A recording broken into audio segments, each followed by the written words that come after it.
आओ जी, हम पढ़ने जा रहे हैं concept of operating activity. Sir investing और फाइनेंसिंग मैंने आपको बहुत अच्छे से समझा दी थी, आपको समझ भी आ गई। ऑपरेटिंग सिर्फ हमने रट्टा मारा था और 4-5 क्वेश्चन कर लिए अभी पीछे।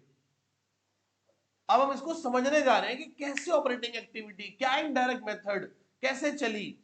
तो आपने ये तो बेटा हमेशा ही देखा, trading account, P account, P appropriation account और बैलेंस शीट। मैं आपको एक बार पूरा पूरा समझा देता हूं कि क्या है और कैसे है। चले, ट्रेडिंग अकाउंट, ओपनिंग स्टॉक कितना पड़ा है बोलो, कितने का सामान खरीदा, कितने के डायरेक्ट एक्सपेंस हो गए, कितने की सेल करी, कितने का क्लोजिंग स्टॉक पड़ा है, जीपी कितना आ गया, ये जीपी ट्रांसफर होकर पीएनएल में चला गया। ऑपरेटिंग इनकम होती है डिस्काउंट रिसीव, कमीशन रिसीव, ये हो गई हमारे को 3000। कितनी हो गई? ऑपरेटिंग एक्सपेंस में आ गए office, admin, selling, distribution department के, डेप्रिसिएशन भी उनमें से एक होगा। कुल मिला के 4000 के खर्चे हो गए। ये आ गया ऑपरेटिंग प्रॉफिट। क्या आ गया? ये कितना आ गया? 4000। ये ट्रांसफर हो गया इधर ऑपरेटिंग, ये ग्रॉस प्रॉफिट ट्रांसफर हुआ था, ये ऑपरेटिंग प्रॉफिट ट्रांसफर हो गया। नॉन ऑपरेटिंग इनकम जो बिजनेस की कोर बिजनेस एक्टिविटी से नहीं मिली, सर कौन सी? इंटरेस्ट रिसीव, रेंट रिसीव और डिविडेंड रिसीव। मेरा काम थोड़ी ना है, हमारा काम तो कोचिंग इंस्टीट्यूट है, आपकी डैडी की फैक्ट्री शॉप होगी, तो इंटरेस्ट मिलना, रेंट मिलना, डिविडेंड मिलना, मिलता है सबको है, पर ऑपरेटिंग किसी किसी की है। किसकी ऑपरेटिंग है? फाइनेंस कंपनी की। हमारे लिए क्या है ये? Non operating income. कितनी है? 2600। और एक एसेट को बेचने में हमें कितने का प्रॉफिट हुआ है? प्रॉफिट ऑन फिक्स एसेट्स 400 का। तो कुल मिला के 3000 की नॉन ऑपरेटिंग इनकम हो गई। आगे नॉन ऑपरेटिंग एक्सपेंस में क्या आ गया? Interest on loan, goodwill right of, loss on sale of fix assets. तो ये हमारे पास कितने की हो गई? 3500 की। प्रॉफिट बिफोर टैक्स कितना आ गया? 3500। ये प्रॉफिट बिफोर टैक्स ट्रांसफर हो गया यहाँ पे। इससे प्रोविजन फॉर टैक्स हमने 1500 रुपए अलग करके रख दिए भारत सरकार को टैक्स देने के लिए। प्रोविजन फॉर टैक्स देना कब है? इस साल के अगले साल? प्रॉफिट आफ्टर टैक्स कितना है? 2000 जो प्रॉफिट आफ्टर टैक्स है, ठीक है। अब बनता है पी&एल एप्रोप्रिएशन अकाउंट। क्या बनता है? जैसे पार्टनरशिप में बनता है वैसे ही कंपनी में बनता है, पर कंपनी में क्या बोलते हैं इस अकाउंट को? Surplus that is balance in the statement of P&L account.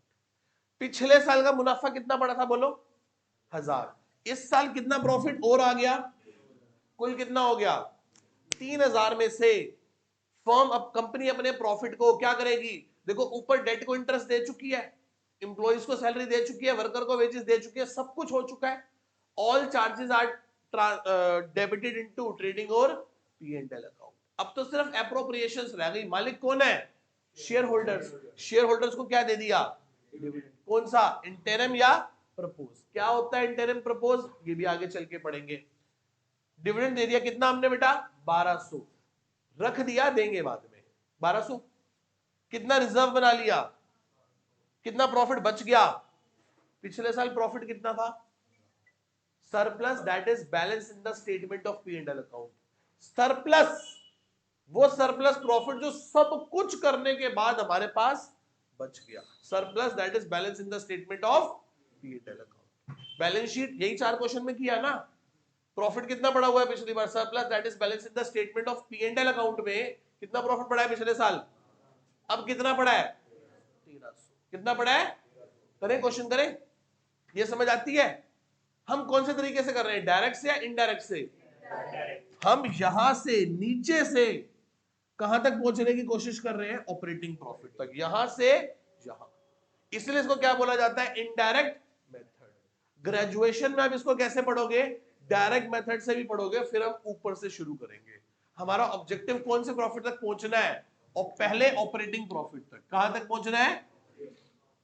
पहुंचे? ऑपरेटिंग प्रॉफिट तक पहुंचे? आओ पहुंचो। कितना प्रॉफिट था पिछली बार? 1000। इस बार कितना हो गया? कितना प्रॉफिट है बोलो? 300। भाई 13,000 था पिछली बार, इस बार 1300 हो गया, तो कितना हो गया? 300 का प्रॉफिट हुआ। सर जनरल रिजर्व, क्या कैश गया हमारी जेब से? इसने हमारे प्रॉफिट को कमी तो किया है। इसे क्या कर लो? Transfer to reserve. Transfer to reserve कितना है बोलो? 500। डिविडेंड कितना है? 1200। तो बताना कितना हो गया ये? कितना हो गया बोलो भाई साहब, क्या बोलते हैं? 2000 हो गया। कितना हो गया? 2000। डाउट किसी को यहां तक? Plus provision for tax made. Sir क्या प्रोविजन प्रोविजन फॉर टैक्स बनाया ही तो है, दिया थोड़ी ना है अभी, जेब से पैसे गए हैं क्या? तो 1500 क्या कर लो बेटा इसमें ऐड कर लो। तो प्रॉफिट बिफोर टैक्स कितना पहुंच गए? तो पहुंच गए नहीं पहुंच गए 3500 तक? बैलेंस शीट से शुरू करके यहां तक पहुंच गए। सर इन सब खर्चों की वजह से, नॉन ऑपरेटिंग खर्चों की वजह से मेरा ऑपरेटिंग प्रॉफिट कम हो गया है। मेरा प्रॉफिट क्या हो गया था? कम। तो इसे ऐड बैक कर लो। ये कौन से खर्चे हैं? ऑपरेटिंग है कि नॉन ऑपरेटिंग है? रखूं या हटा दूं? तो इसे क्या करना पड़ेगा? Add back. अब बात बताओ ना, 3500 से इस 4000 रुपए पे पहुंचने के लिए आपको इनको क्या करना पड़ेगा? ऐड। और इनको क्या करना पड़ेगा? यस। लॉजिक लगा के देख लो। यही तभी तो उसका नाम क्या रखा? Indirect method. डे वन पे कैसे समझा देता कि इनडायरेक्ट मेथड क्या होता है। बड़ा खूबसूरत चैप्टर है ये, और उसको पढ़ाने का तरीका और भी खूबसूरत है। कुछ लोग ये पहली क्लास में समझाने बैठ जाते हैं, तो उससे क्या होता है? गड़बड़ हो जाती है। उस पता ही नहीं आपको ऑपरेटिंग एक्टिविटी है क्या। अब हमने क्या किया? एक क्लास में लर्न किया, आज हमने उसके 4 क्वेश्चन करे, हमारे दिमाग में कहानी सेट हो गई कि क्या क्या कहां कैसे कैसे आता है। अब हम उसको कॉन्सेप्चुअली समझ के देख रहे हैं। क्लियर है? तो क्या हुआ? जितने नॉन ऑपरेटिंग और नॉन फंड एक्सपेंस है उन्हें क्या कर लो? ऐड कर लो। कर लिया? ऐड कर लिए? बहुत बढ़िया कि आपने ऐड कर लिया। कितने हैं बताओ? 3500। और नॉन ऑपरेटिंग और नॉन फंड इनकम की वजह से आपकी प्रॉफिटेबिलिटी बढ़ गई थी। अब उसे हटा दो। कितना हटाओ? 3000 हटा दो। कितना आ गया? 500। 3500 ऐड है ना? तो कितने पे तक पहुंच गए? 4000। किस पे पहुंच गए? क्या आ गया? Profit before working capital change आ गया ना? Operating profit before working capital change. कौन सा प्रॉफिट है ये? Operating profit before working capital change. जी सर। वो छोड़ दे, भी है ही नहीं वो डेप्रिसिएशन, ऐसे मान ले। यदि होता तो मैं उसे भी ऐड कर लेता। तो बस मैंने बता वो लिख दिया कि ऑपरेटिंग है पर नॉन कैश था। कोई डाउट यहां तक किसी को? क्या आ गया ये? Operating profit before working capital change. अभी ना ये कैश नहीं है, ये नॉन कैश है। कैसा है ये? अभी इसमें अभी भी झोल है। क्या झोल है? करंट एसेट्स और करंट लायबिलिटीज के। किसका किसका इशू है इसमें अभी भी? करंट एसेट और करंट लायबिलिटी का। सर समझाओ कैसे? समझाओ जरा, मतलब ध्यान से समझो। मैं जब 11th क्लास 12th क्लास में था ना, तो हमारी मैडम ने एक बात कही कि करंट लायबिलिटी सीधी चाल चलती है, करंट एसेट उल्टी चाल चलती है। मैं कहा कैसे? बढ़ेगी तो प्लस, घटेगी तो एसेट, बढ़ेगी तो माइनस, कम होगी तो प्लस। कोई लॉजिक तो होगा, कोई सेंस तो होगी इसकी। तो उसने कहा तुमको कुछ ये बनना है? तो क्या बता। ठीक है। तो फिर मुझे धीरे धीरे धीरे धीरे क्वेश्चन करके समझ आया। अभी भी नहीं समझ आया, ग्रेजुएशन में भी नहीं समझ आया, सीए इंटर में जाके समझ आया कि इसके पीछे क्या लॉजिक है। अब उस लॉजिक को समझने की कोशिश करते हैं। जनरली लोगों नहीं बताते लॉजिक। ध्यान समझना। Increase in current liability. कोई एक एग्जांपल ले लो, किसी एक एग्जांपल से समझते हैं। Increase in current liability. Sir creditor बढ़ गए। क्या बढ़ गए? क्रेडिटर बढ़ गए। क्या बढ़ गए बेटा? क्या बढ़ गए बेटा? क्रेडिटर बढ़ गए। यही हुआ ना? Increase in current liability, creditor बढ़ गए। मैंने क्रेडिटर का 50,000 देना था पिछले साल, इस साल 80,000 देना है। क्या हुआ है? 30,000 रुपए का स्टॉक उधार पे खरीदा है। एंट्री क्या करी होगी बोलो? Purchase account debit to creditor. Purchase debit हो गई। परचेज डेबिट हो गई तो यहां पे परचेज आ गई। खर्चा बढ़ गया, प्रॉफिट पर जेब से पैसा तो, इसलिए उसको क्या करते हैं? ऐड करते हैं। क्या करते हैं? Add. Decrease in current liability को माइनस क्यों करते हैं? इसका लॉजिक समझो। मान लो मेरे क्रेडिटर 50,000 दे, इस बार जीरो हो गए, तो मैंने क्या किया होगा बोलो? मैंने क्रेडिटर को 50,000 रुपए दे दिए। एंट्री क्या होगी? Creditor to cash. क्या सामान खरीदा है पर पेमेंट कर दी, मतलब जेब से पैसा तो। अच्छा बताओ, जब क्रेडिटर को पेमेंट करते हैं तो ट्रेडिंग पीएनएल में कहां आएगा बोलो? ट्रेडिंग पीएनएल में कहां आएगा? सर कहीं भी नहीं आएगा। आएगा ट्रेडिंग पीएनएल में? क्रेडिटर को 50,000 दे दो तो एंट्री करोगे क्रेडिटर टू कैश। तो सोच के देखो, इसका इंपैक्ट ट्रेडिंग पीएनएल पे कुछ भी नहीं है। इसका इंपैक्ट बैलेंस शीट पे है। लायबिलिटीज में क्रेडिटर कम हो गए और करंट एसेट्स में से कैश कम हो गया, हाँ या ना। जेब से पैसा तो गया पर प्रॉफिटेबिलिटी में फर्क, इसलिए मैंने उसको क्या कर दिया, माइनस कर दिया, हाँ या ना। अब एसेट्स के लॉजिक समझो। डेटर बढ़ रहे हैं तो माइनस करोगे, डेटर बढ़ रहे हैं तो क्या करोगे, समझो कैसे। मेरे 50,000 के डेटर थे, 1 लाख के हो गए। जरूर मैंने इस वित्तीय वर्ष में 50,000 का सामान उधार पे बेचा है। 50,000 का सामान किस पे बेचा है, एंट्री बोलो क्या होगी, debtor to sales, debtor to sale बढ़ गई। बढ़ी हुई सेल ने प्रॉफिट बढ़ा दिया, क्या जेब में पैसा आया है, प्रॉफिट तो बढ़ गया, उधार पे माल बेचने से प्रॉफिटेबिलिटी तो बढ़ गई पर जेब में पैसा।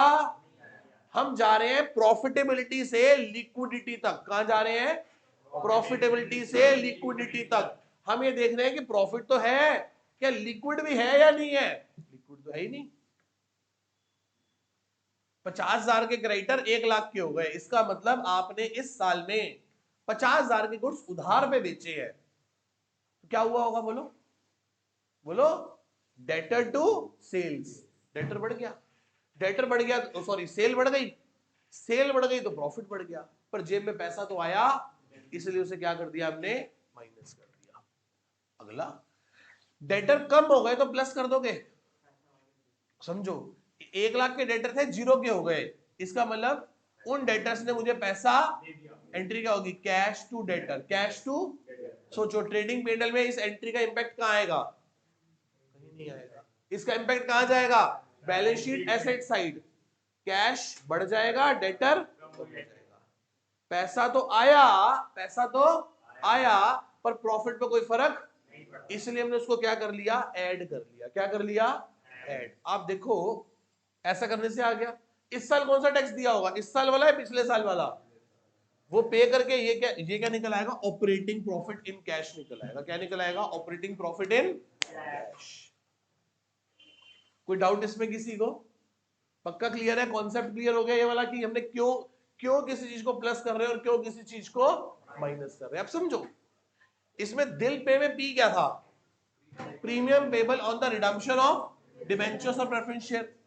यदि वो प्रीमियम, यदि वो प्रीमियम पीएनएल अकाउंट में डेबिट होगा तभी ये यहां प्लस होगा।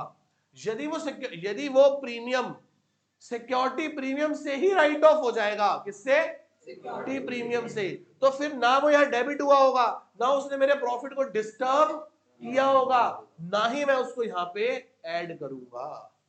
वो सिर्फ तभी ऐड होगा, वो तभी ऐड होगा यदि वो किससे राइट ऑफ हुआ होगा, स्टेटमेंट ऑफ पीएनएल से, किससे, स्टेटमेंट ऑफ पीएनएल से। आज आपको ये बात इसलिए मेरी समझ आ रही है क्योंकि हमें पता है कि हमने डिबेंचर में पढ़ा था कि डिस्काउंट और लॉस को कहां से राइट ऑफ करते हैं, सिक्योरिटी प्रीमियम से, और वो ना हो तो स्टेटमेंट ऑफ, तो स्टेटमेंट ऑफ पीएनएल में डेबिट होगा, वो डेबिट होगा तो मेरे प्रॉफिट को कम करेगा और मैं उसे ऐड बैक करूंगा यहां पे सीएफएस में। किंतु परंतु यदि वो सिक्योरिटी प्रीमियम से एडजस्ट हुआ होगा तो यहां पे ऐड, क्या आप मेरी बात को समझ पा रहे हैं अच्छे से सभी लोग, क्लियर है। अब सोचो मैडम जब सीधा थर्ड बुक शुरू कराती है और सीएफएस पढ़ाती है तो कैसे ये वाली बात को जस्टिफाई कर सकती है अपनी, ठीक है। चलो जी, कोई डाउट यहां तक किसी को, ठीक है जी।